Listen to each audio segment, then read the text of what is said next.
Yo, pull up in the building. Let's get in the building, guys. Yes, come in the building. We are about to go live right now. We have some topics we got to discuss, man. We got some things we need to talk about, guys. Okay, it's that time. I need everybody to rush in here and take a seat, get you some water, get you something to eat. You know what I'm saying? Something to drink. We will be here for a good time, not a long time. You know, Drake, UMG situations popping off right now. The Diddy trial updates, that stuff is getting very heated. Juror number 25 is trying to stand on business. I will repeat, juror number 25 is trying to stand on business.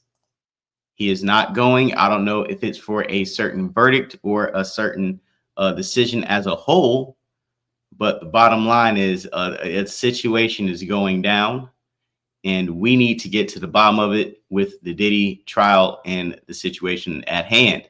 LeBron opted into his player option, which cash straps the Los Angeles Lakers, which also prevents them from attacking free agency and building up their roster as they should have been doing today. Because if you have seen any NBA news, the Houston Rockets have, spent the check.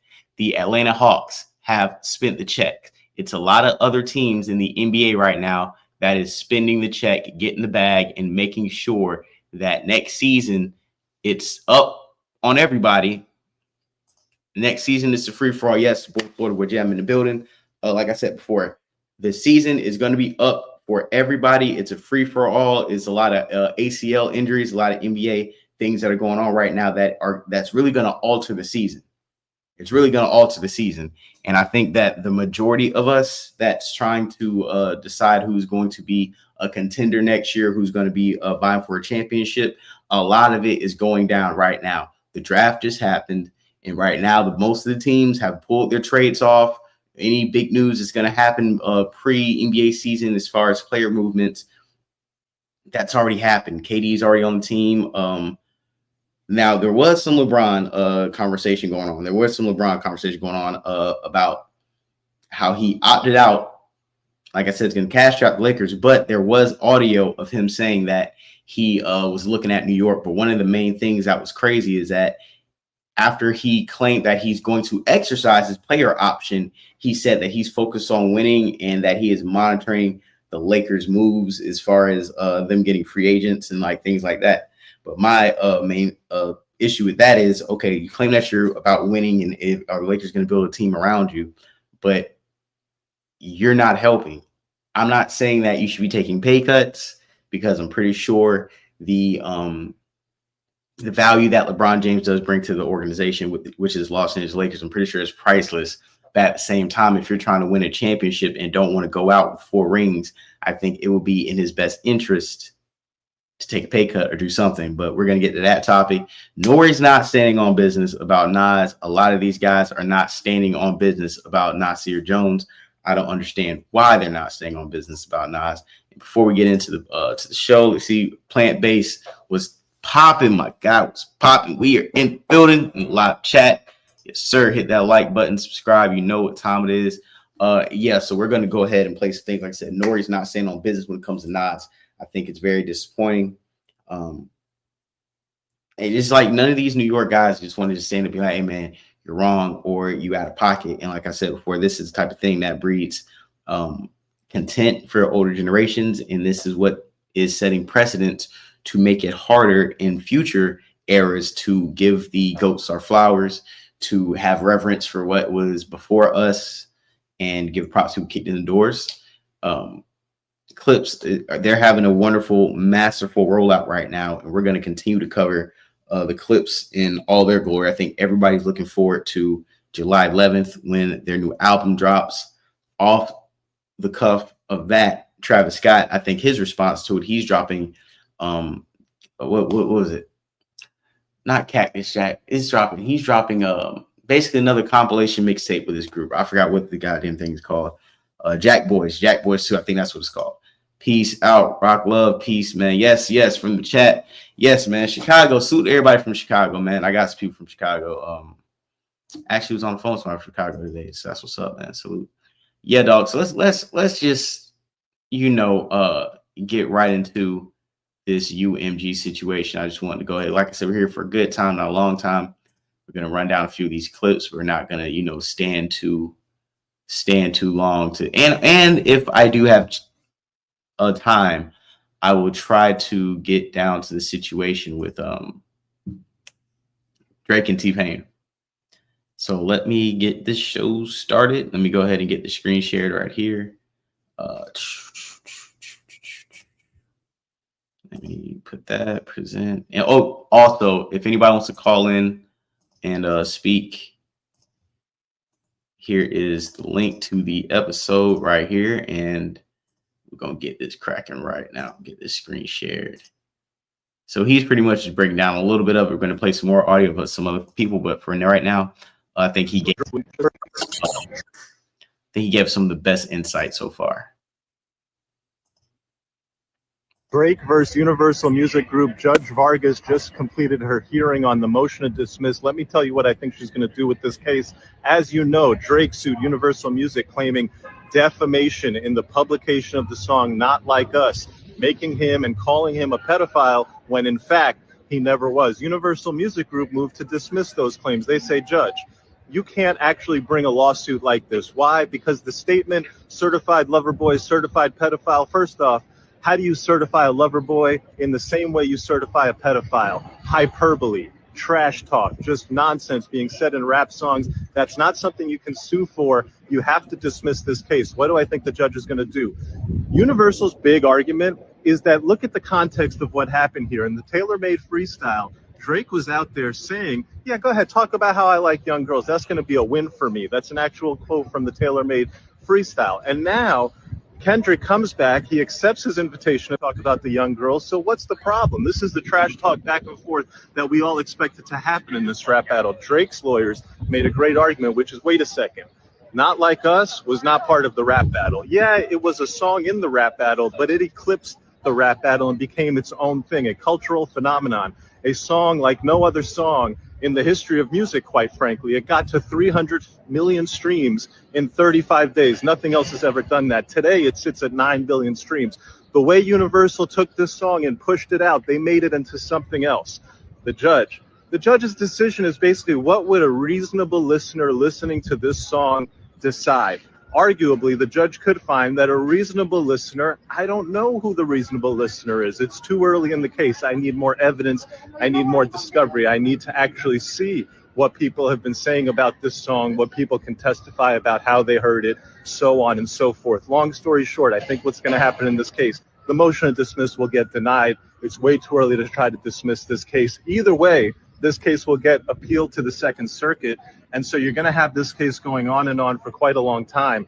I think this case needs to settle because the way these lawyers, and the lawyers were both phenomenal on both sides, the way these lawyers were going, all the issues that the judge brings up, this looks like a case that could last with appeals for years and years and years, going all the way to the Supreme Court. Drake could get a huge bag. Universal could win, which would be terrible because the conversation around this lawsuit will continue on, making Drake seem like a crybaby. Settle this case. Man, I think he has a great point. Like I said before, man, this case can get deep into the litigation. And at the end of the day, man, bro, like, we got to move past his beef, man. Like, we definitely got to move past his beef. Like, I mean, I understand about why people didn't, pick Drake's side and how the beef did this and the beef did that. And Drake did take a reputation hit. His reputation did take a hit. We don't view Drake the same way we used to view Drake. But I think we have to get past, I think most of the audience has gotten past it. And what the most ironic thing about the Drake situation is that, yeah, the audience has gotten past the beef, but people who haven't got past it are the Drake fans. It's Drake himself. It's like, yo, we can move past this. You lost the beef. Kendrick Lamar is not talking about it. Yeah, we have the diss songs, but we're still in the remnants of the beef. Cool, we understand that. But to keep trying to file this lawsuit, to keep trying to use these pedophile claims, to keep trying to force some type of legal victory when the damage has already been done. We're not going to get a legal verdict as far as, okay, UMG did anything wrong by allowing this song to go out, because like I said before, when we had Family Matters, there were things said on Family Matters that wasn't true. There was things that were said on the Heart Part 6 that weren't true. We don't see them being a countersuit against Drake. So at the end of the day, we're going to play some more coverage from the situation. And like I said before, man, I like Drake's music. I like Kendrick Lamar's music. But the beef was a beef. The battle was a battle. And people got to get over what's going on, bro. So we do have a multi-platinum producer and radio exec, Damza Young, claiming that UMG was trying to sabotage Drake due to the $500 million offer he received from Sony after recouping up his $400 million deal in just 1 year. So maybe, you know, and I want to play from both sides because, like I said, it's very easy to come on stream and tell you guys about, why Drake looks crazy, or, you know, Drake is just being a crybaby and nobody is taking his side serious. I think there's always some truth and some hate. There's always, you know, both sides of the story, right? So this is not confirmed from Drake, but I think this guy right here had a very interesting point that I wanted to go ahead and share with you guys. So here we go. Hit that like button. Hit subscribe. We are really close to that 6,000. We're really close to 6,000 subs. Let's get it cracking. Drake is a little bit different. Now, Drake is one of the smartest guys out there. Okay. His team is really smart. I mean, they own the rigging, they own the lighting, they promote it themselves. They're their own apparatus, you know, and that's why Drake is the one doing this. Is his people are a little bit smarter than the average bear. So when it comes to touring and leverage and stuff like that, he doesn't have a whole lot of, I mean, he owns the plane. I mean, look at the deal he did for the plane. It was a shipping company that he did the plane deal with, where it was basically a trade. Say that you're doing this for us. All you got to do is pay for your gas. We'll let you use the plane. You know what I mean? And we'll refurbish it for you and all of that stuff. Just use it on tour and say our name. You know what I mean? Like, so, I mean, so he doesn't have to put up his catalog necessarily. Nah, and you also have to remember. I want to run this back. Hold on, I want to run this back. You know, he owns the planes and everything, but I want to play this back because what was important is because he does own, you know, the planes and has a lot of things that he's already bought in house. It takes the recoup budget, and how can I say this? Because the label isn't paying for the flight, the label isn't paying for a lot of things that will put the majority of artists in debt. Let me put my face back on. Because he's paying for the majority of things that will put most artists in debt, like travel, booking, clothes, hotel fees, all this stuff, and Drake can just pay out of it from his own pocket because he has read up on the deal and he's already been rich. It was a lot easier to not get in the red when it came to contract negotiations. And yeah, he could sign 400 mil. Like I said, the things that will keep most artists just in daily expenses and overhead that the label usually funds and pays for, because Drake is on like his umpteenth deal with an exorbitant amount of money, that it makes it a lot easier for him to recoup. Salute Trevor Jackson building, man. What is popping, bro? Like I said, thanks for the graphics again, man. Well, LeBron did some, you know, some how can I say this? LeBron did some LeBron stuff, bro. To be honest, LeBron just did a LeBron James move, bro. And we just got to come to terms with that. He's always going to do the wrong thing in order to try to sustain his legacy. We're going to get to that, though. We're going to definitely get to that. What's up, Isaac? Look, my cousin's in the building. What's up, Isaac, man? What's popping? Yep, plant bass. Yeah, Trevor Jackson had to stop by. He's in the building with us.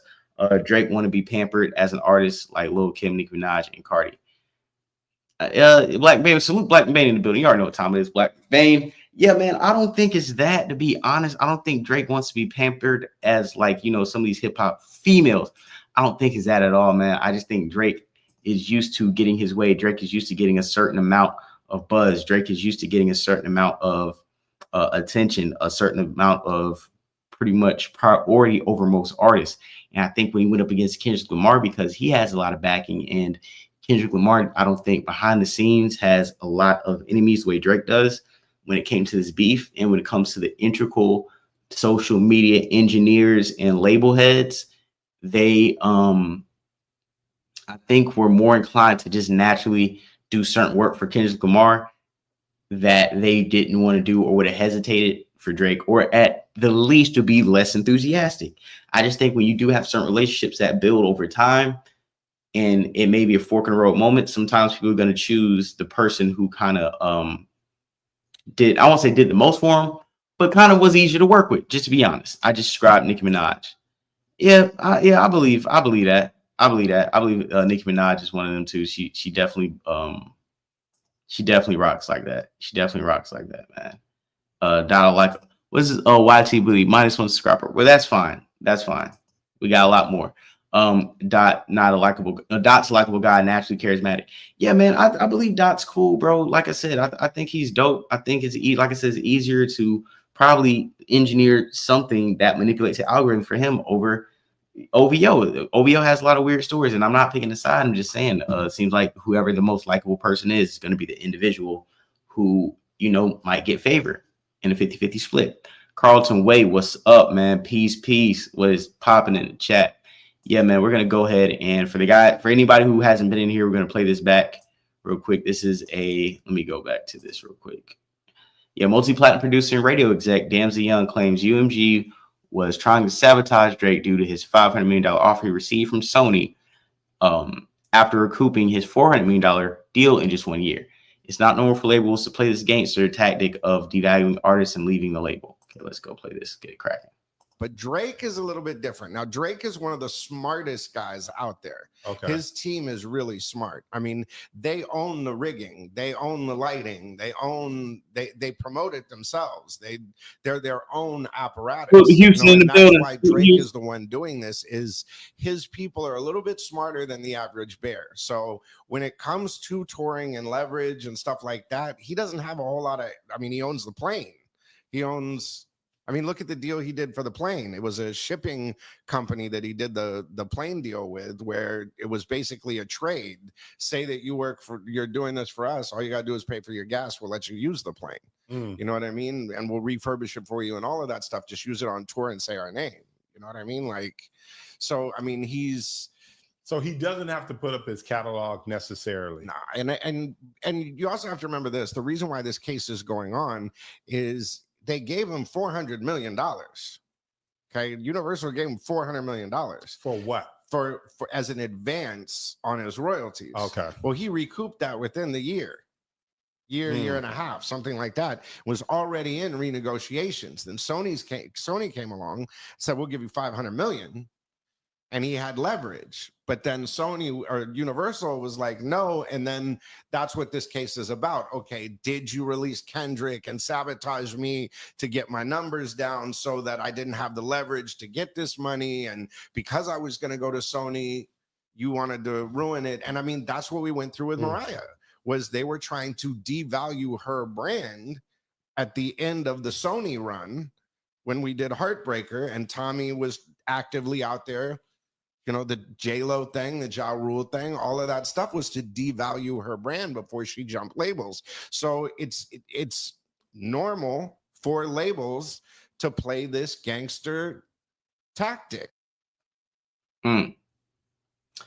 Now, I do like the point where he made about the Mariah Carey situation. I do believe the Mariah Carey situation is something to bring up, but I still don't. I think it's two false equivalences, to be honest.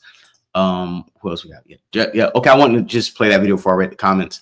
Drake is try hard. Like when his music comes on, black folks bop naturally. And Drake starts making goofy faces and doing auntie finger guns. I mean, come on, man. Drake is gonna be Drake. I'm tripping on how Drake's artificial ab implants. Yeah, man, listen, a lot of these guys, like I said, I'm not going to break down the ab implants because I just think it's goofy, just like everybody else. But it is what it is, man. We know they're fake. Drake knows they're fake. So, I think he got clowned enough, Let me read this. Sure spent a lot of time talking about how smart he is. This white man is a glazed god. I mean, yeah, they didn't give anything. Yeah, he was definitely glazing it up, man. I bet $100 dude has. Yeah, he definitely was glazing that Drake situation up, man. I ain't gonna lie. He definitely was sitting here doing the most, man. I'm gonna go to the homie. Let me see if I can get a Chick Smooth situation here. He covered it a little bit. I'm gonna get Chick Smooth. Salute to Chigs. Got the little breakdown. certified pedophile by Kendrick. The lawyers from both sides were in court today to present their arguments about their certified PDF line. Now, if you guys want daily updates, please make sure you guys go follow Inner City Press. He's actually in the courtroom and he's actually tweeting live. The judge's name is Judge Vargas. She told UMG's lawyer, "You seem to say a diss track could never be defamatory, but New York law says the form is not dispositive." UMG lawyer responded saying, "Look at the shock jock case." Judge Vargas responds back saying, "That's not the same thing. Perhaps the court needs more information and cannot dismiss." Then Judge Vargas goes on to ask UMG's lawyer, "What are certified pedophile?" They responded saying it's a play on certified lover boy. Judge Vargas responds back saying, "But would the ordinary listener know the name of Drake's album, Certified Lover Boy?" UMG lawyer says the context is all the rumors about Drake and young females. Now, Lawyers for Workers was also in court as well today, and here's his take on how things went today in court. Drake versus Universal Music Group. Judge Vargas just completed her hearing on the motion to dismiss. Let me tell you what I think she's going to do with this case. As you know, Drake sued Universal Music claiming defamation in the publication of the song Not Like Us, making him and calling him a pedophile when in fact he never was. Universal Music Group moved to dismiss those claims. They say, "Judge, you can't actually bring a lawsuit like this." Why? Because the statement certified lover boy, certified pedophile, first off, how do you certify a lover boy in the same way you certify a pedophile? Hyperbole, trash talk, just nonsense being said in rap songs. That's not something you can sue for. You have to dismiss this case. What do I think the judge is going to do? Wait a second. I know who the reasonable listener is a long time. I think this case needs to settle because the way these lawyers and the lawyers in this case. Drake's lawyer, that's his opinion. Please do not take it as a fact. We all know what happens every single time we rush to a conclusion. Now, there's also this very interesting exchange between Drake's lawyer and the judge. Drake's lawyer said, UMG made this song, referring to Not Like Us, more culturally ubiquitous than any other 9 billion streams played at a bar mitzvah. Judge Vargas responds saying an interesting bar mitzvah that would play the song. Judge Vargas then says, then there's the use of the AI voice of Tupac. Drake's lawyer responds saying, I'm not convinced of the relevance. The judge says, wait, shouldn't I view the entire rap battle? Drake's lawyer says, well, this was unique. Judge says, Kendrick Lamar did not know he'd perform at the Super Bowl. Drake's lawyer responds saying, UMG republished the material with knowledge when it launched the Super Bowl campaign. There were 3 attacks on his home. The cover art is Drake's home with sex offender location tags. The judge then responds with something very interesting. She says, wait, didn't Drake say Kendrick Lamar is not the biological father of his child? Drake's lawyer responds saying the court does not have enough information on that. So overall, some very interesting exchanges between the judge and the lawyers on both sides. Right now, there's no telling which way the judge is leaning, but it's definitely good to know that the judge is not only informed, but she has knowledge of what happened during the battle. Listen, man, you guys get in the comments. Yeah, Salute Chick Smooth. He just hit 200,000 subscribers. So Salute Chick Smooth, man, that's my guy, bro. He puts me on the show every now and then. I do appreciate the look. Yeah, man, I'll keep it 1,000 with you though. I'll keep it 1,000 with you. I don't think this lawsuit is going anywhere. I don't think it's going anywhere anytime soon. I don't think it's going to be thrown out unless UMG can try to do something shicey and pay the lawyers off. I don't believe this case is going anywhere anytime soon, guys. I think this is a serious situation that's going on as far as Drake taking it serious. Now, do I think it's serious on an importance level? Absolutely not. But I do think that Drake isn't just going to drop this, bro. I don't think he's just going to lose this battle at all, bro. I just don't believe it, man. Even they were talking about bots. I'm reading this one thing. It says the lawyer brought up bots and everything, but you know, it's bots on both sides. It's bots on both sides. And what else do we? Okay, so I also want to get down to this Diddy situation. If you guys have time, like I said before, man, jury number 25. You already know what happened with this dude. Let me see. Wow. Shout out y'all too. Good evening. Yeah, man. Hey, yeah, we're doing good. We're doing good. I'm happy you were able to come in here. I'm happy anybody who was able to transition from the Starport over here to this platform. But yeah, man, we definitely got, because I'm gonna keep it a buck. It was jury number 25. Apparently, he is on a different type of time, and jury number 25 really feels like how can I say this, man? Juror number 25 feels like he's trying to stand on some business, man. So let me go ahead without any further ado. Let's play old girl, because I told you United States versus. I tell you guys this all the time, right? I tell you guys this all the time. I love watching my melanated people do the Diddy reviews and, you know, have conversations and whatnot, bro. But sometimes they are very long-winded. They be going everywhere and nowhere at the same time. And we get way more confused after they talk than before sometimes. So let's go ahead. Show slow. Hi, everyone. It's day 32, I believe. The United States versus Sean Combs. Whew, really quickly, the jury got all of their instructions this morning, and the case is officially in the jury's hands. So they voted on a 4-person, and this was around 11:48 a.m.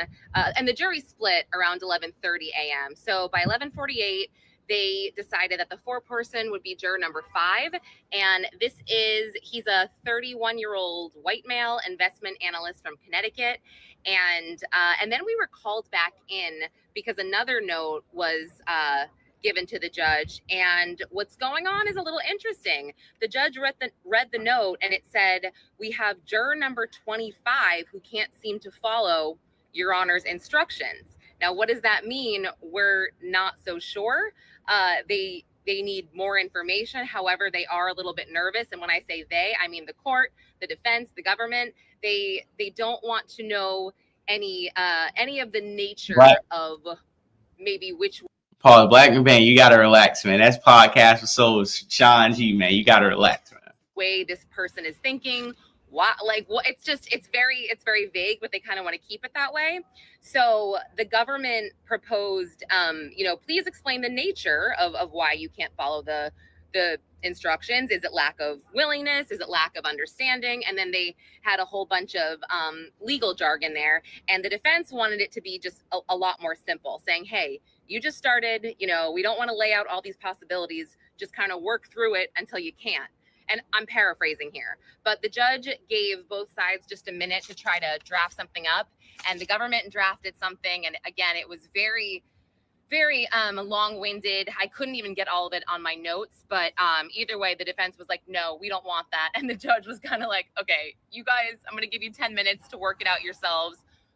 Come back to me with a proposal here, and then we'll send the note back to the jury, and they can continue their deliberations. So I am actually going to run. I'm going to run to DJ Academics, to his stream. So I'm going to go on with him and discuss the case and be on verdict watch with him, which will be really fun. So, but on the way there, I will update everybody via Twitter or YouTube with the judge's decision on how this note should come back. Sorry, I have gum in my mouth. That's why it sounded weird. All right. So I will be with you for this week sporadically for the verdict watch when I have news and information.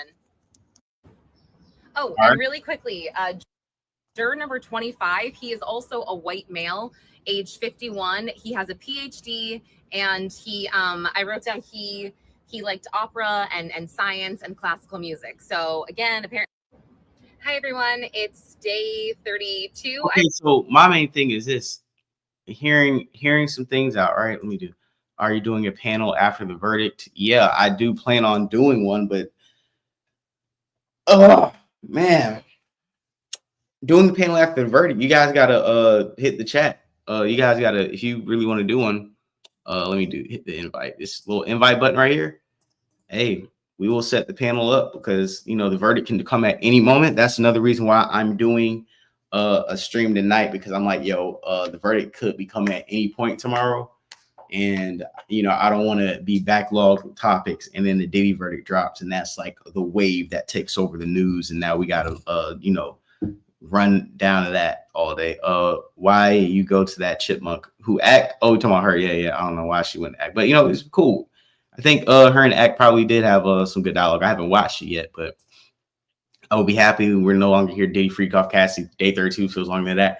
That's what I'm saying. This has been a struggle. Like, honestly, to do content, man, it is great, but it's like, this Diddy stuff is draining as hell, bro. Like, I cannot continue to talk about Diddy every time. God damn it, man. Either like, hopefully it's the last week. And this, we're going into a new month next month, tomorrow in a few hours, like an hour left. So God, please, new month, new stories. Please. Way easier to stream when we don't have to do a Diddy topic. We're going to go continue Freak Off's not going away. Diddy introduced millions of dead marriage quick, bring fire back to bedrooms. I believe probably did. Yeah, we should do a Diddy verdict. We should do a panel. Diddy fatigue. Yeah, it's a lot of Diddy fatigue right now, bro. Hopefully, I talked to Aaron. I got a phone with Aaron a few minutes ago. We was on the Starport together. Hopefully, when the Diddy verdict comes through, Aaron can call in. I wanted to have a lit panel show. I think it's going to be super dope. We're going to do a little bit of law and crime. You know how they get down. They are anti-Diddy, the anti-Diddy platform. Let's go ahead and roll it. We're not going to be here all day. Like I said, we're here for a good time, not a long time. Here for a good time, not a long time. Let's go ahead and get this going. Officially begun their deliberations in the show going before they requested to go home at 5 p.m. Eastern. Well, they've been going for quite a while, Jesse. So far, a little close to 5 hours of deliberation. So they're getting pretty in there, and that's only been on day one. Obviously, they came back with a note that says that they are ready to leave at 5 p.m. today. So unfortunately, they didn't go past 5 o'clock or anything like that. They're not still continuing on with their deliberations, but they will start bright and early again tomorrow morning. But it's interesting, Jesse, because already they're having some pretty interesting questions for the judge as to what their jury instructions and their the jury charges. Let's talk about that. There were, I think, 3 notes. There was 1 note and then there was 2 notes at the end. Let's start with the first note. Happened shortly after they went back to deliberate. What was that note about? Yeah, well, the first note right off the top was a simple note, or at least I think it was a simple note. It was that the jury had decided who their foreperson is going to be, and that was juror number 5. Now, a lot of us had a couple questions in terms of if it's juror number 5 going back to voir dire and that juror number that was assigned to them then, or does it have to correlate with their seat numbers? But I think we kind of all figured it out. It was kind of going back to the voir dire process. So what we know about juror number 5 is, who again is the foreperson, he's a religious man. He is an investment analyst. He's a Connecticut Country Club member, and so he's going to be the one taking charge. And I think once the jury comes to their decision, he'll be reading that note out loud in front of the court, in front of a lot of people who are anticipating that verdict too. Oh, yeah, that's right. And then we got the controversial note, the big note everybody was talking about, again, relatively early on in the deliberation process. Yeah, pretty early on. It came about 1:30 p.m. That's when the judge had read the note out loud. I think the actual message of the note came back probably maybe 20 or so minutes, or close to an hour beforehand, actually, that it had to kind of pertain to juror number 25. And so this particular note was that juror number 25 can't follow instructions, and those instructions being the judge's instructions. And so initially the court was proposing to write back, okay, please explain the nature of your concern. Is it a lack of understanding? Is it unwillingness to follow the instructions? But even as it pertains to juror number 25, what we do know about this particular juror, he's 51 years old, he's a man, and he is a scientist, again, going back to voir dire, learning a little bit about these jurors and knowing a little bit about their background. So that's what we've learned of him. So initially the defense was like, okay, we're a little hesitant to lay out just all the different possibilities, just ask them to kind of work through everything. They're still early in their deliberations. They still have a lot of time to consider. So that was the defense's initial and proposed instruction, whereas the government was like, okay, I think we should be a little more specific. They wanted to review some of the cases. Fully packed. We'll listen to. They were kind of concerned about that specific instruction, and they wanted this particular note back to the jury to go that yes. They wanted literally the words yes to be written in the note back, and they say yes, but also give that proposed instruction about referring back to page 37, specifically lines 1 through 3. However, obviously the defense was going to have issue to it, because if you're thinking about, a note going back and it's saying, yes, this person is distributing, obviously that's not going to look too good for the defense. So the defense kind of were just like, okay, wait, let's have a little more time to kind of think things through, talk things out with, my colleagues, as well as confer with the government about things. And so what they're going to do, Jesse, is they're going to confer until about 6 p.m. today. Then they're going to probably write it in a form of like a letter to the judge or an email, that type of sort, give it back to the judge, and then they'll discuss it further bright and early tomorrow morning when court begins at 9 a.m. And that's interesting. The drug distribution part of racketeering conspiracy, arguably maybe one of the stronger underlying predicate crimes to get to racketeering conspiracy. Let's talk about this, because I have to say, jury instructions are usually a snore. They're usually really, really boring in a case, particularly when you have a straightforward charge of, let's say, like a murder charge, right? This case, These jury instructions, 62 pages, are so important. They are so specific. They are so complex. These are not easy to understand charges. So I think it's going to, I wonder if it's going to take the jury some time just to go over them and understand what they're assigned to be doing, what the elements are. So I want to go over some of the jury instructions that were read aloud today in court, their application to the case. Again, really important because this is the law that the jury will use to guide them. Very dense. Not going to go through it all, but here are some highlights that I took out. So aside from the basic instructions on, role of the court and the jury, the burden of proof beyond a reasonable doubt, circumstantial evidence versus direct evidence, they got into the elements of the charges, and the government has to prove each of these beyond a reasonable doubt. So first of all, when we talk about racketeering conspiracy, arguably the most complex charge, it says, quote, first, that in or about 2004 through in or about 2024, so 20 years, there was an agreement among two or more persons to conduct or participate in the affairs of an enterprise through a pattern of racketeering activity. Elizabeth, how do you think the prosecution did to try to prove, hey, everyone, Sean Combs, his assistants, his bodyguards, his inner circle, they all agreed to this? How do you think they? All right. So I'm going to play about a few more minutes of this Diddy trial stuff, and then we're going to move on to the topic, because I swear to God, as much as I know we're getting informed, godly, somebody give me a verdict. This is like nails on a chalkboard this time. Prosecution's case, and which maybe are you like, I don't know. Because let me tell you, on the verdict form, they have to list out which ones were proven, which ones they were unanimously proven. Yeah, well, I think the ones that stood out to me, I've already talked about drug distribution. I've already talked about kidnapping, but I'm just going to kind of add two more to that list too. And I'm going to talk about arson and bribery. So for example, arson pertaining to what had happened in January of 2012, because I remember when the government was giving their closing argument, they listed out all the participants of.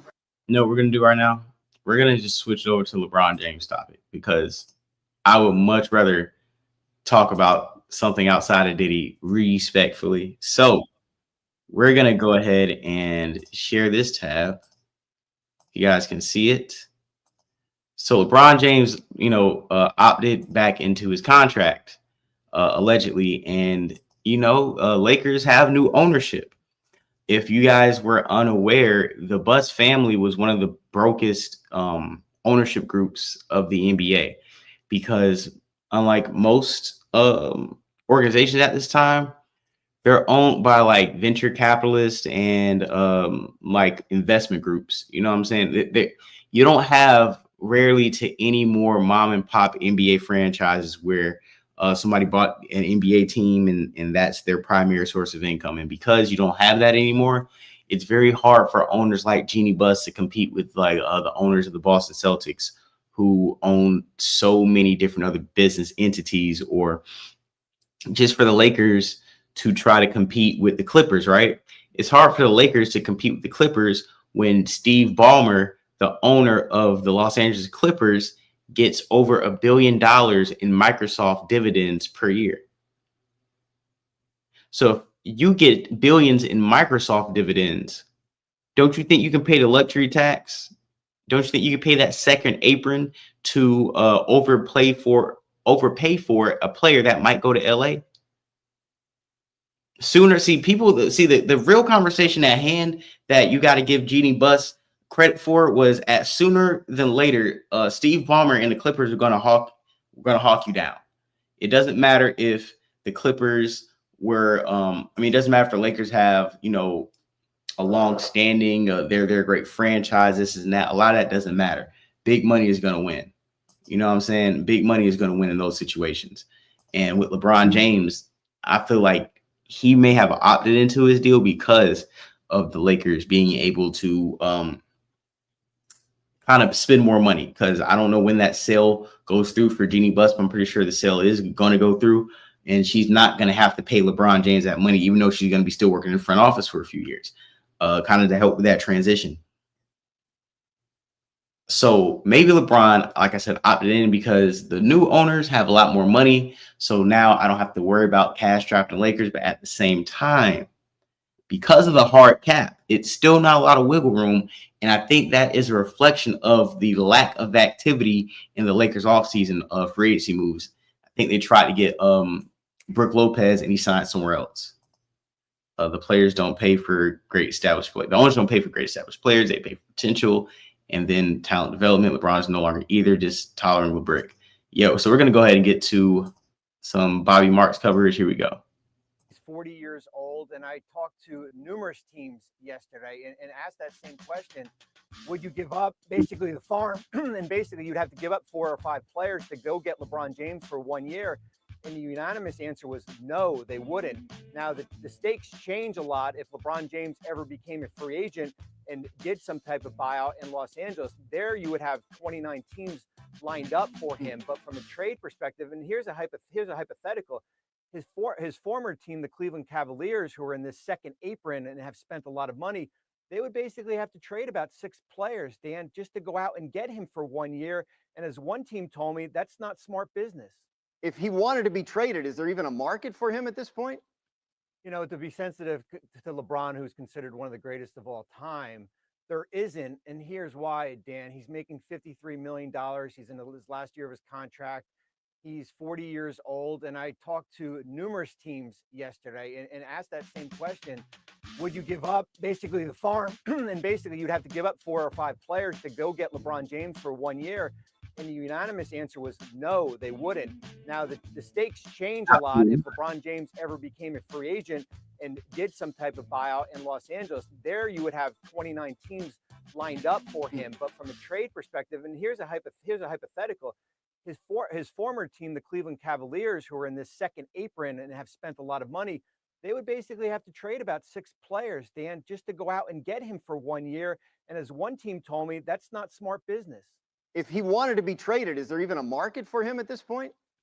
You know, to be sensitive to LeBron, who's considered one of the greatest of all time, there isn't. And here's why, Dan. He's making $53. All right, cool. So, yeah, we just played that like a few times. Just want everybody to get a clear understanding. And then we got some more, we got to hear what Shams says about this. But even before we get to Shams, I have a little short video from, I think it was Bomani Jones.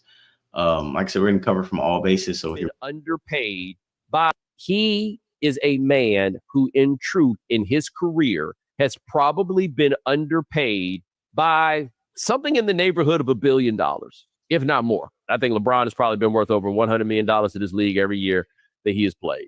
He will never take a penny less than the max ever again. And he ain't got to explain that to me. He ain't got to apologize for it. He wants his bread. This league owes him his bread. And keep in mind, this is the man that got Spotify with the advertisements in. He's serious about his money. The problem is, in the year of our Lord 2025, you cannot win a championship paying LeBron James $50 million a year. You're right. Who wants to? You're not paying for 2007 LeBron. You're not paying for even 2017 LeBron. You're paying for old LeBron, man. Not the old LeBron, but just old LeBron. And here we got this one right here. Both an article and a tweet that LeBron James has opted in to his player decision contract for $52 million. Congrats to him. That's a lot of money. Way to go. And then we also, I believe, continue to read on to this entire thing that they're evaluating the Lakers and they understand that there's not a few years left. Here's the exact quote. LeBron wants to compete for a championship. He knows the Lakers are building for the future. He understands that, but he values a realistic chance of winning it all. We are very appreciative of the partnership that we've had for 8 years with Jeannie Buss, who now has sold the team, and Rob Pelinka, and consider the Lakers as a critical part of his career. We understand the difficulty in winning now while preparing for the future. We do want to evaluate what's best for LeBron at this stage in his life and career. He wants to make every season he has left count, and the Lakers understand that and are supportive and want what's best for him. Okay, so there's a lot that's said there, but basically, after reading it, I found myself thinking, oh, he's doing the same thing as like what Giannis is doing. Is that an accurate depiction of what's going on with these two superstars? And how real is any of the conversation about Lakers and LeBron splitting potentially?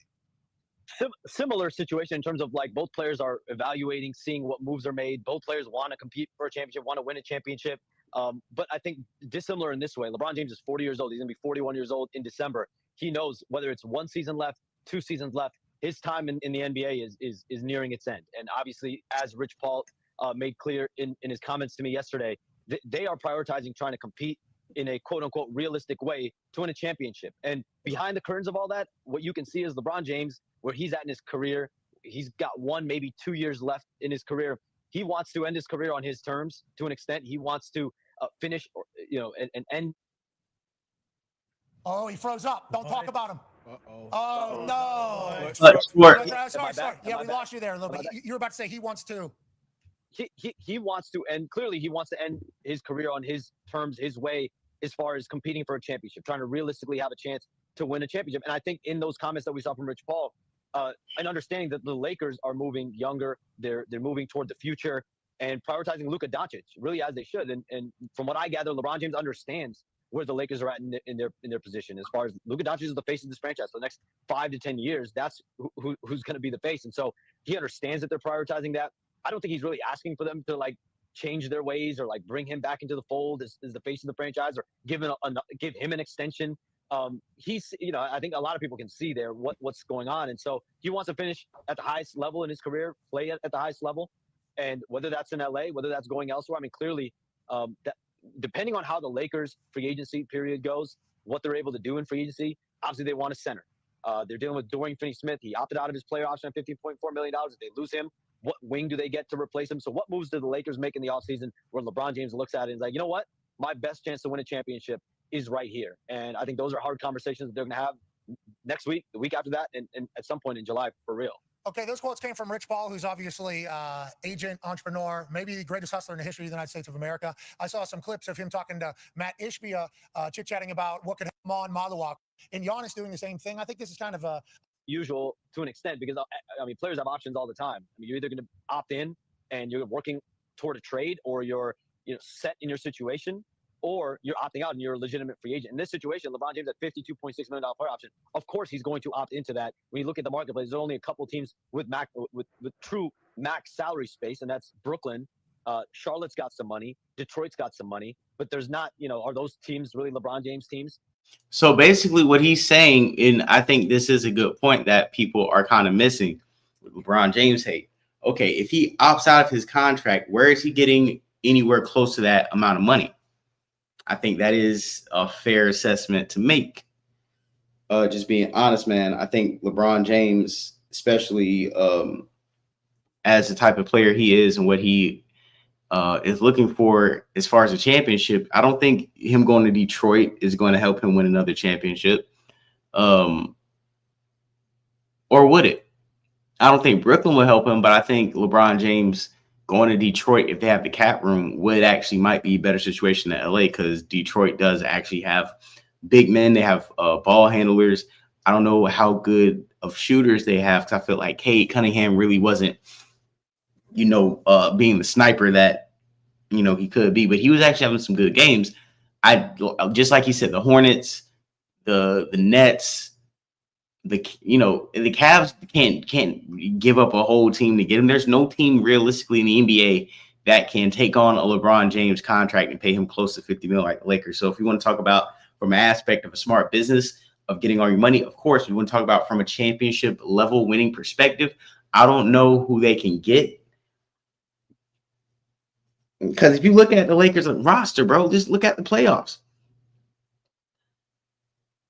JJ Redick was scared to play a rotation. He literally kept the same 5 people in for a whole half. And then when you look at the Pacers, you look at the Thunder. These are teams that had so many guys coming off their bench. And even if you were a basketball fan, something like a guy like Nimrod, Naismith, you had so many players coming off of the bench and performing and balling out to the point where it was like, okay, you're going to need depth. You're going to need a bench in order to compete for a championship. And we didn't see that at all when it came down to LeBron James and the Lakers. Just to keep it a buck, the Lakers were a shallow team. They weren't really playing anybody. They didn't let Jackson Hayes play. And at this point, like I said, you're hurting the team. I don't see any free agents going over there. Don't Connect opted, or I don't know if he opted out, but he refused his contract. So where are you? What Dorian Finley-Smith, or Michael Finley-Smith, whatever his name is, that played for the Lakers. He just signed with the Rockets. The Rockets are steadily really building a team. They just signed him, and I think they just signed another big man. I forgot his name. I can go ahead and look right now for the Houston Rockets. They're going crazy right now. Let me type it in. Rockets, man. Let me go look, because the Houston Rockets they're coming. They are coming for a championship next year. I'm not saying they're going to win it, but they have packed some people on that roster. Let me see if I can share this screen right here. All right. Can we all see? Can we all see the Houston Rockets roster? Like I said, what you said right there. Giannis will request a trade to cause a chain reaction in the league. I do believe that, but where would Giannis request a trade to? I really don't want him to go to the Spurs. I don't want to see him and Wemby on the same team. That is not appropriate. I'm a Miami Heat fan, so I like to see Giannis on the Heat, to be honest. I don't want to see Giannis in New York. New York's just too unstable. They're like the Cowboys. You're like Dallas Cowboys. You don't want to put the Dallas Cowboys. I don't care how good you are. You're not winning a championship. You over there. Okay, so Houston Rockets starting lineup, right? This is projected. They kept Fred VanVleet. You already know he is a veteran NBA champion point guard. Amin Thompson is just a beast. He's one of the most athletic players in the NBA. That is a great 2. He definitely needs to work on his shot. His shot needs to be worked on immensely. But as far as being able to guard, being able to run off switches and pick and rolls, he has phenomenal defense. The way he can steal the ball, block shots, he literally is jumping out the gym. He's one of the most athletic NBA players up and coming right now. LeBron needs to hang up sneakers and call it a day. Yeah, but we know LeBron, he's not going to do that type of time. Kevin Durant, just signed KD. Jabari Smith, he has to step up. I think Jabari Smith has been a little bit of a disappointment seeing where he was drafted around. But, maybe he can get some help. I don't know, man. I think he's on a prove-it year. Sengun, he is one of the best centers so far. He's becoming a force really quick. I think him and Chet Holmgren and what's the dude? Zach Edey from Memphis. It's a lot of these young guys that are coming in 7-footers that have a really, really good, well-rounded game. Reed Shepherd's also a good three-point shooter. Cam Whitmore, they signed him. He's dope. Dorian Finney-Smith signed him. He's dope. They got Steven Adams. That's Kevin Durant's old teammate. Terry Eason, he's pretty dope too. They signed him. So when I'm looking at the Houston Rockets, man, they do have a very good team. My main thing is, do they have enough consistent shooters outside of KD that can take the load off pause if KD doesn't have one of his signature nights? But at the end of the day, KD is one of the most efficient, consistent players in NBA history, especially when it comes to scoring the basketball. But just the size between him, Thompson, Sengun, it's going to be very, very hard going up against that defense. That defense is not going to be able to. I'm just very excited to see what the Houston Rockets are going to do. Am I going to say they're the favorites to win the West? I don't know. I just feel like this is another wide open NBA season. This is not how we're not seeing any dynasties. We're not seeing back-to-back teams. I think it's 7 different champions in 7 different years. We haven't seen that type of NBA parity since the 70s. So that's definitely a situation I think everybody needs to look out for sure. And let me see what else we got going on here. Nore, you're not standing on business, my guy. Am I disappointed in Nore? I can't really say I'm disappointed because Nore has always been kind of, I can see Nore's always been the type of guy. It seems like he don't really stand on 10 when it comes to a lot of things, man. I was disappointed what he said on the Breakfast Club today when it came down to Nas, and the whole conversation is like, bro, we really you can. And before we get there, can I play something can I show you guys what Nas is doing really quick? He doesn't have to respond to a lot of these guys. Let me see if you guys can see this. All right, cool. Let me take this comment off. Salute Carlton Way in the building. One of our mods. Let's look at this. Now, Nas, just read this to you guys. Nas is officially partnered with Resorts World New York City on a $5 billion expansion plan for a casino in Queens. He says, clearly this project, the world is ours, transforming it into a Las Vegas style destination, 350,000 square feet, making it one of the largest in the world. 3,000 units of workforce and more than 50 acres of new dedicated park space, new transit connections to JFK and Manhattan. So while niggas is trying to debate Nas, I'm just saying, while everybody's trying to debate if Jim Jones is better than Nas, this is what Nas is doing right now. The future is not something you wait for. It's something you build. It lives in the hands of the doers, the dreamers, the people who refuse to stand still. Resorts World is more than a casino. It's energy. It's opportunity. It's hope for the borough. A second chance for some, a first step for many. It's where community gathers, not just to win, but to build a future once imagined. This isn't just business. This is legacy. And now it's time to invest in us. Because the future doesn't ask for permission. It moves with purpose. From our chairman to our newest employee, we're committed to Queens. And in Queens, the future is now.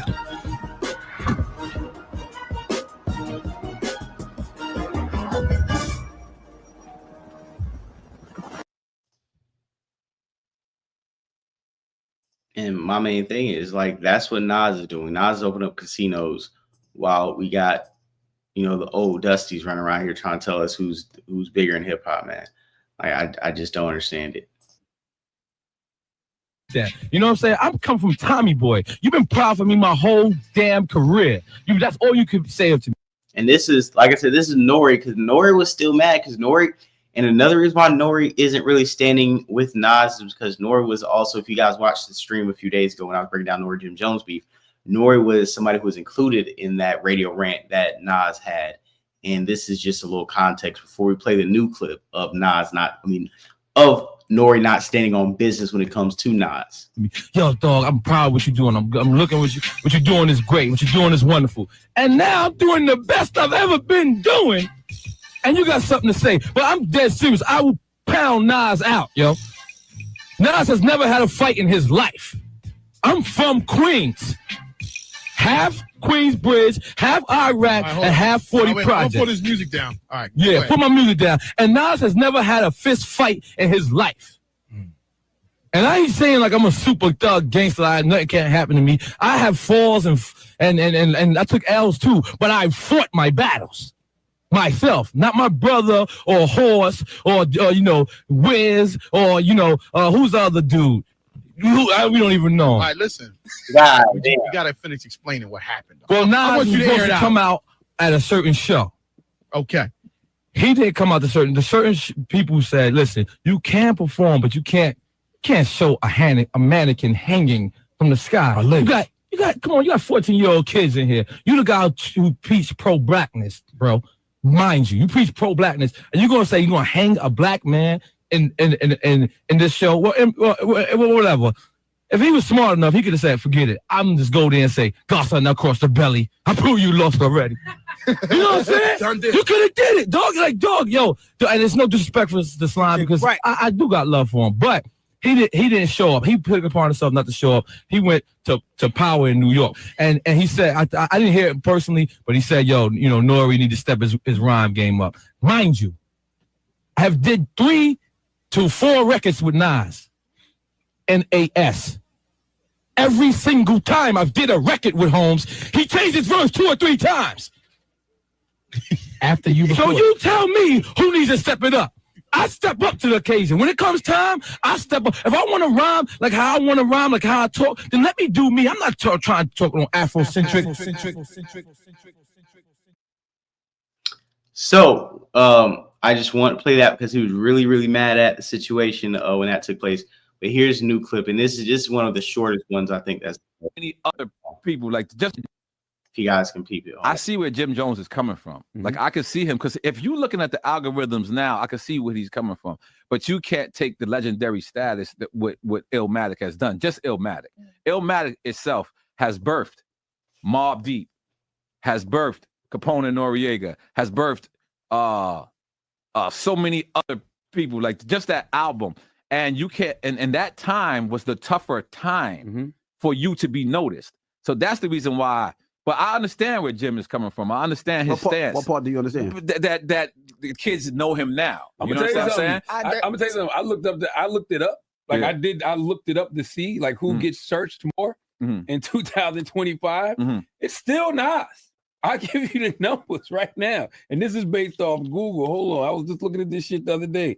And it's still Nas by a long shot. It's hard to beat Nas. Okay, streaming wise, Nas has about 9.1 million monthly Spotify listeners, while Jim Jones clocks in around 875,000. And I fuck with Jim music. But that's dope for Jim. And this is the Google searches. This is the Google-based searches. Nas gets between 200 and 300,000 searches a month globally. Jim Jones gets 40 to 70,000 searches globally. I'm gonna be honest with you. All right, we all know that Nas wins, but listen, the fact that we're even having this conversation, that's a win for Jim. Listen, man, what do you mean? Why is it for the fact having this conversation is a win for Jim Jones? So we have to neglect. I see where Jim Jones. So we got to neglect a whole situation because of what he's talking about. I think is insane. I think is extremely insane that we got to sit here and try to cap. Like, what are we doing? What are we doing at the expense of Nas? Meanwhile, the struggling artists have to try to recreate records that sound like Jay, and they're destroying themselves. They don't. If you listen to 90% of the rappers, they're not even creative. Pick up a Stillmatic album. Listen to the song Rewind. Listen to the song What Goes Around Comes Around. You know what I'm saying? Listen to One Mic. Listen to One Mic, my people. These people albums. You know what I'm saying? And they ain't talking about nothing from Cam to everybody. I mean, I like Cam and everything. He's a good lyricist, but the album's whack, man. You know what I'm saying? Y'all brothers got to start rapping about something that's real, man. You know what I'm saying? My man Nore, I love you, Nore. Step your rap game up, man. I'm tired of Nelly. You trying to battle KRS-One? Don't follow Nas, man. Step your rap game up, and this is like right with God. What the people love me for, just to be myself. Where Oh, my bad. Hold on. Now I gotta ask you, you know what I'm saying? Oh man. And Nas called you out on a radio station up New York, you know what I'm saying? How you feel about that? Because y'all supposed to be homies. Well, Nas never had a fight in his life. Nah, fuck him up. And like it really hurt a nigga feelings to say that. That was crazy. Nas never had a fight in his life, and I'll fuck him up, man. That's crazy. Man. He didn't have to go that far. Matter of fact, let me type that back in. Hold on. It was some other stuff I wanted to play too before we get, and even with this, I was like, well, this is kind of I'm trying to find it. Think is this right here? You nigga met up with Nas. I'm playing these like, am I lying? Yeah, and he booked the reservation. I told him, I said, book it. He's your biggest fan, and he had to. Shout out to Mitch. Yo, Mitch, man, Mitch. I did not play on this. Did not play on this, Mitch. My bad, but look. I'm playing these like, am I lying? Yeah, lying, bro. And he booked I feel like I just met one of the Avengers right now, man.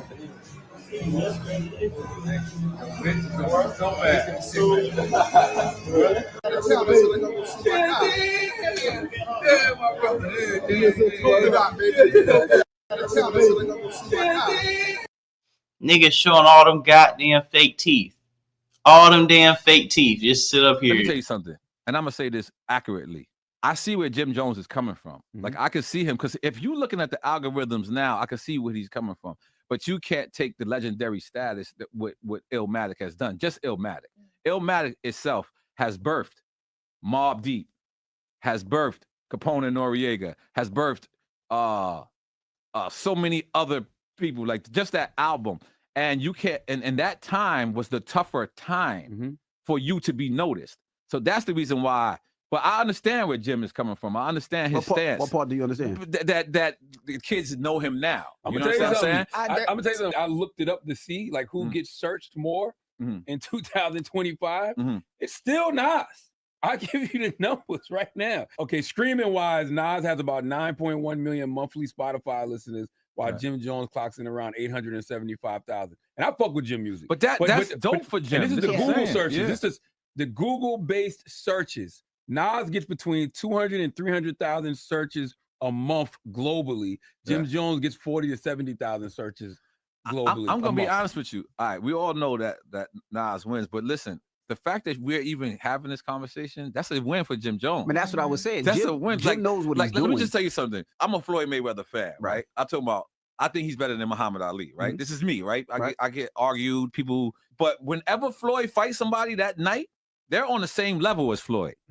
So that's the reason why I hate when Floyd takes these exhibition fights, because I'm sitting there as a fan. I don't want Jake Paul to touch my favorite fighter. Like I don't want him to have a lucky shot. But you know what I'm saying? at Floyd Mayweather, how do you turn down 30, 40 million? Yeah, for exhibition I don't know how to turn down rounds? 30, 40 You know what I'm million, saying? but I know how to turn. But so my point of trying to say is, by us even comparing it, that's a win for Jim Jones. Like I seen Jim Jones in the beginning. Like I got footage of Jim Jones and Cameron to Drink Champs. I have a documentary called What. I still have all the footage. It's on the internet. You could Google this. It's called What Trailer.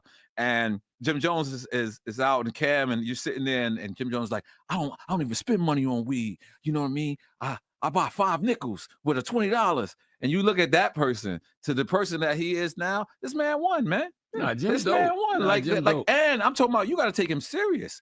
Like he was a hype man, a person that was backing to where he is now. I think that's an accomplishment. I think that's what we should be celebrating.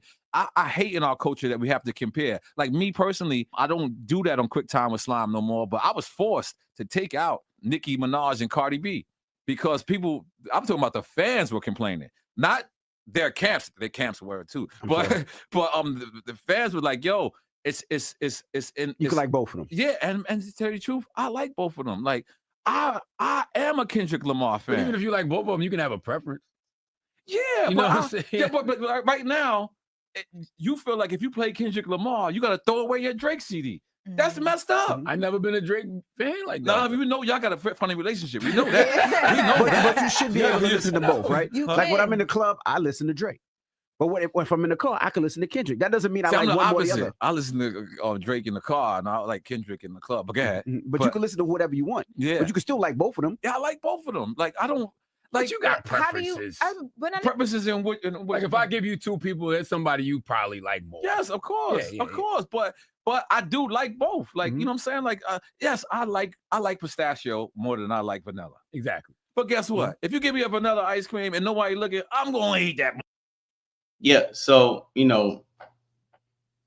like what he said a little bit about giving Nas some respect. Like if it wasn't for Illmatic, bro, a lot of the waves wouldn't have been created or followed through.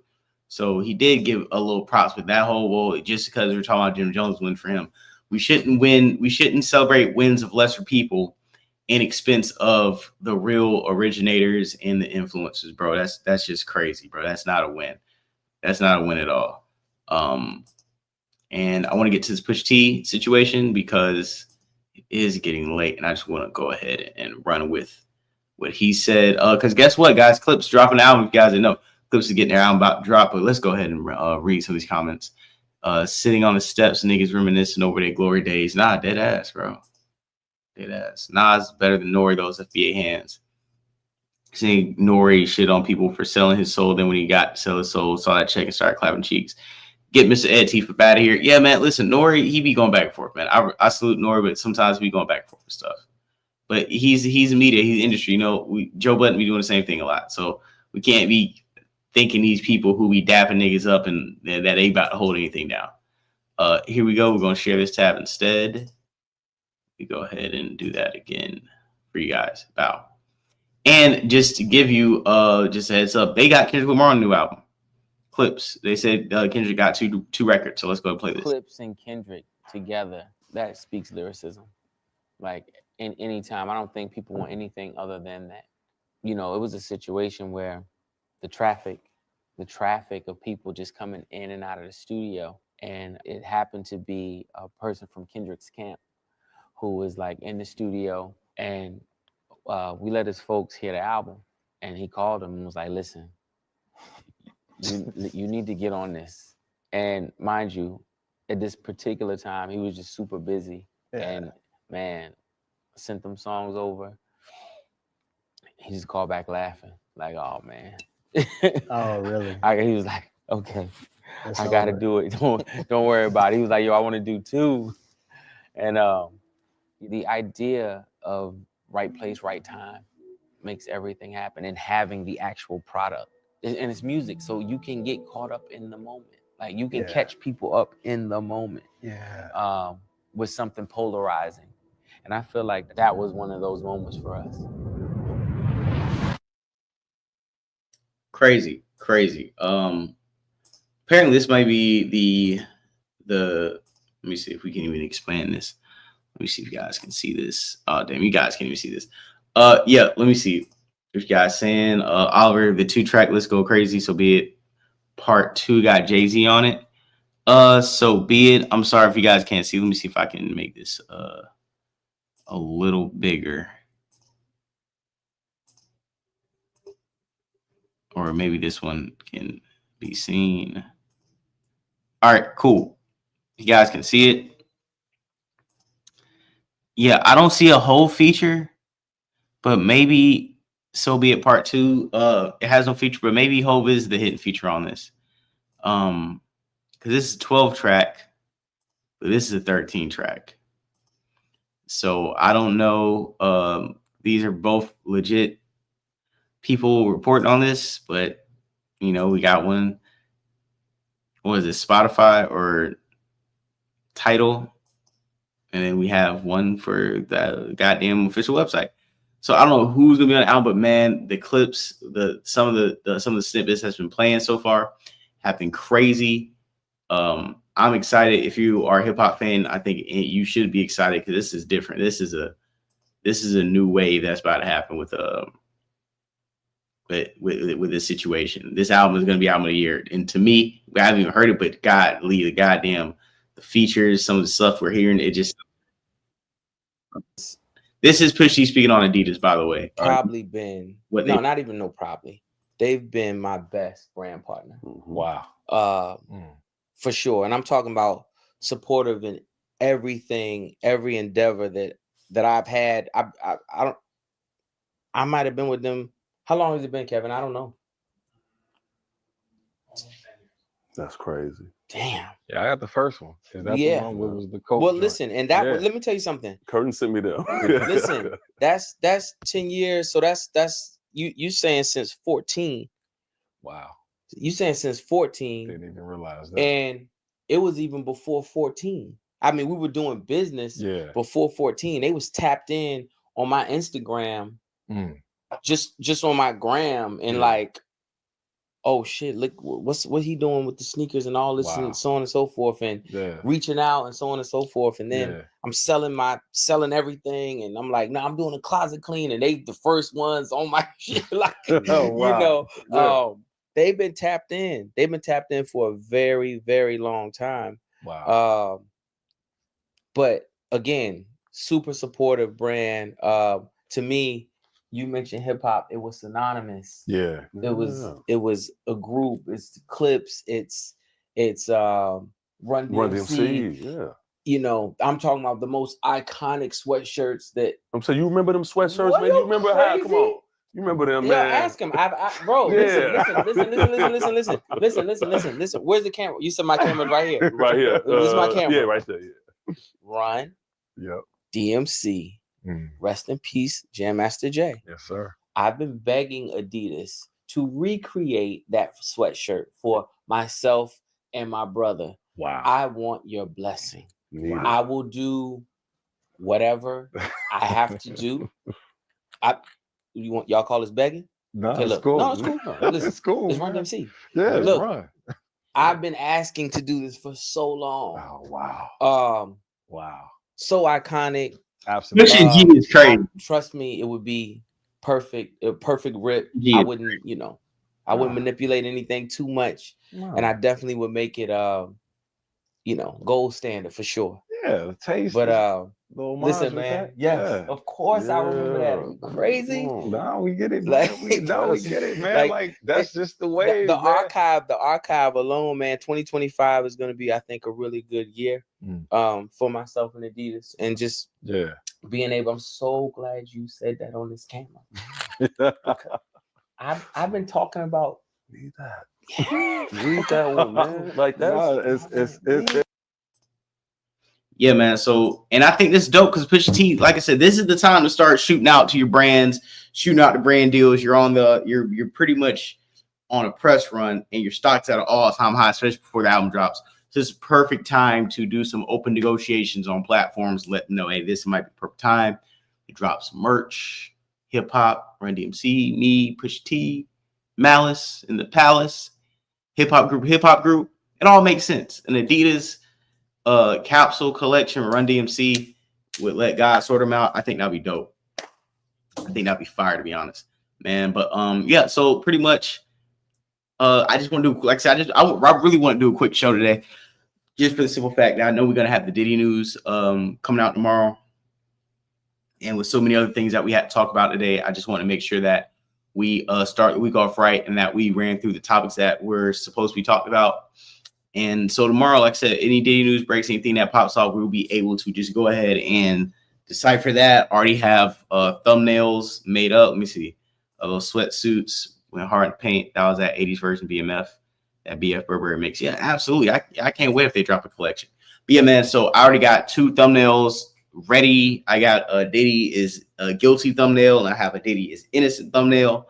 So whatever happens tomorrow, I have both already airdropped to the MacBook. So whenever that verdict is read, that goddamn thumbnail is being dropped, and we are going up. We're going live. We'll be reporting it live when it goes down, making sure tomorrow is the first of the month, rent's paid, things are done. Praise God. And I just want to say peace to everybody. Thank you so much for tapping in, guys. We are super, super close to that 600K subscriber mark, man. Not 600K, my bad. 6K subscriber mark. Literally, we are so close. So please, if you guys can, or if you haven't, go ahead, subscribe, hit the like button, share this as much as you can. Salute Carlton Way. Thank you so much. Yeah, man. Just let's get these subscribers, man. Let's keep piling them in. I'm gonna go ahead and send this episode out to Star probably tonight or tomorrow. So maybe throw up in the community section, get the traction. But besides that, man, I just want to say thank you to everybody who's been watching. We did a good little hour and 15-minute stream. 17 minutes actually, and like I said, man, peace to everybody. I hope you guys enjoy the rest of your night. I have to salute, man. Hold on, let me see if I can show you guys. Yeah, I have a it's actually before we get off screen. Hold on, let me see if I can show you guys. Let me move this off. Let me move this off because I got a, let me see if this is it. Bow. Yeah, see, my bad, guys. Yeah, I have, if you guys can see it, a little sushi bake. Wait for me when I get out of here. Should have been over there, but it's never too late. So I'm gonna go peel out of here. I just want to say thank you to everybody. Like I said, hit like button, subscribe, hit super chat, cash out, $ Florida Boy J. Follow me on Twitter. Follow me on Twitter at @high_life93 on Instagram, and on Twitter it is Florida Boy J 93. Salute to you, salute to me, and like I said, man, we'll be right back tomorrow. Diddy trial, you know where it's going down, you know how it's going down, and see you guys later, man. Peace out, sign out.